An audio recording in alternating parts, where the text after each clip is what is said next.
I have lived on 4 different continents for at least 1 year. And this is part two. So, in part one, we talked about how I was born in Rwanda and how my parents left to go to Uganda to seek asylum in the US, and then how I ended up in the US. And then we also talked about middle school international studies school that I went to, as well as high school international studies experience that I had and the school that I went to. So, now let's talk about the University of Denver. So, when I went to DU, you guys, I did not know about like all the study abroad programs. So I was so shocked when like literally every single person that you met, like they had some sort of also international experience, or they were planning like what they would do for their study abroad. So the study abroad program is in your junior year. So I going through college, like I always knew that it was coming up, and like people were telling their different stories. And literally like that year that someone was like going through study abroad, you will literally just not notice any of the juniors on campus for that first quarter. My whole 4 years were building up to that moment. So being excited about it, I started doing like my process for my passport, because like I said, I didn't have my passport, and so like this time I wasn't gonna miss out.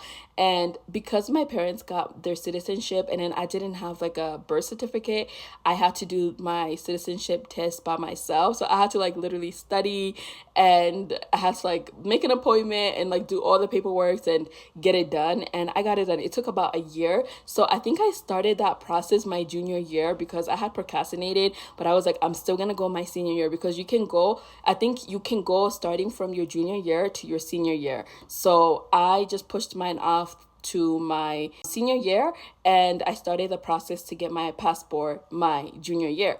Now my junior year, like a good amount of my friends, they're doing their study abroad program, so I'm just like seeing everybody go to different countries. It's super exciting.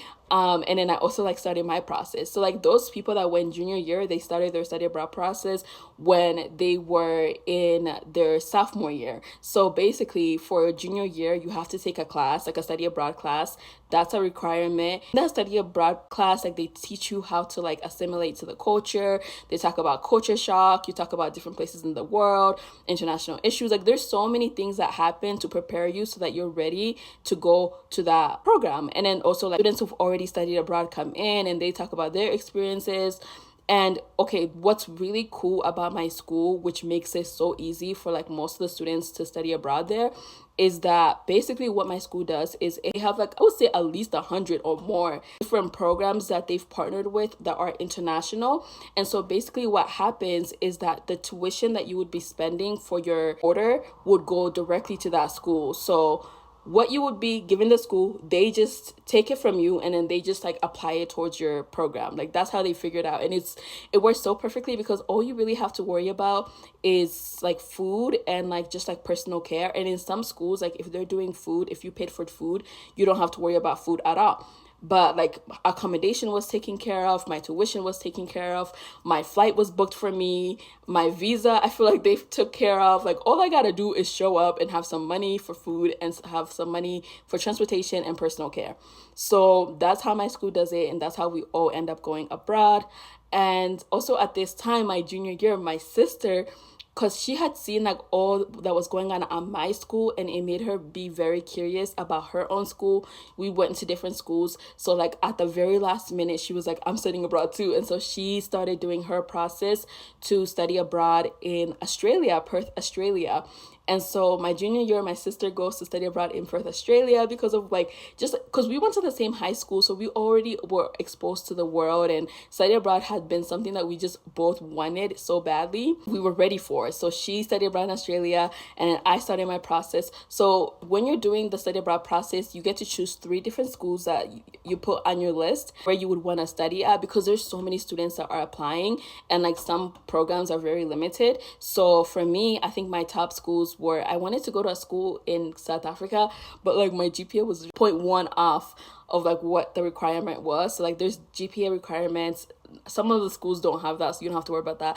But some of them, like I think I wanted to go to University of Cape Town in South Africa, but they had like a requirement, a GPA requirement. So I was super worried about that. I didn't go for it. And so I think my other option was I wanted to do like a program in Indonesia, but it didn't really match with my major, so I decided not to go through with that and just do like a really good school that was known for business.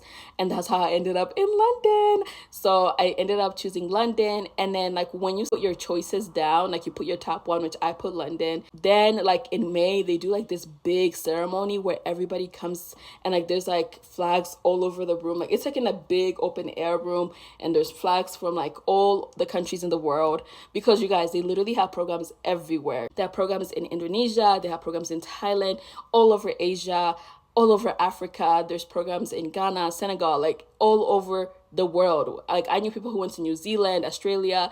It's amazing. So then I went to this ceremony, and then like there's an envelope with your name on it that reveals what like study abroad program you're going. And literally in that room is like everyone who's like almost everyone that's a junior or senior that's going that year. So I go and I find out I'm going to London, and I was super excited. At this point, I hadn't gotten my passport, but I knew that it would come in before I left. And this is why I even went with London, because this program started a little bit later in the year, where the South Africa program started in July, which if I would have done that, my passport would have not came in time. But because of like London, like their system for I think I went to Queen Mary University, their system was so much easier, and it bought me more time for my passport to go through and come in. I got my passport in August, and I remember the first trip that I did was to Rwanda, because I hadn't seen my family, my mom's side of the family, my dad's, since we left. So after Rwanda, I went straight to London to do my study abroad program. You guys, I hated my time in London. Like my time in London was actually hard. Like I had a lot of things in my personal life that was going on, and this was my first time going to like a new country and arriving and having to figure things out by myself. I literally stayed in my room for the first 2 weeks because I was scared to like go out and explore. I didn't have data. I was just like staying around my campus and doing things around my campus for the first 2 weeks, because I had so much anxiety to like just put myself out there. And then I just had like a lot of like stuff, drama, family stuff, friendships. Like I had so much on my mind that I really genuinely couldn't enjoy London. And you know, London is like such a gloomy city. So as beautiful as it is, if you are not ready for it, it can really take you out. I remember like the sun was set at like 4 p.m. So if I spent all day in bed and I didn't get out before 4 p.m., I will literally be exploring London in the dark. And that was like the majority of the experience. Like I remember I didn't see a lot of the touristy attractions. Like all I did was school and stay in my room.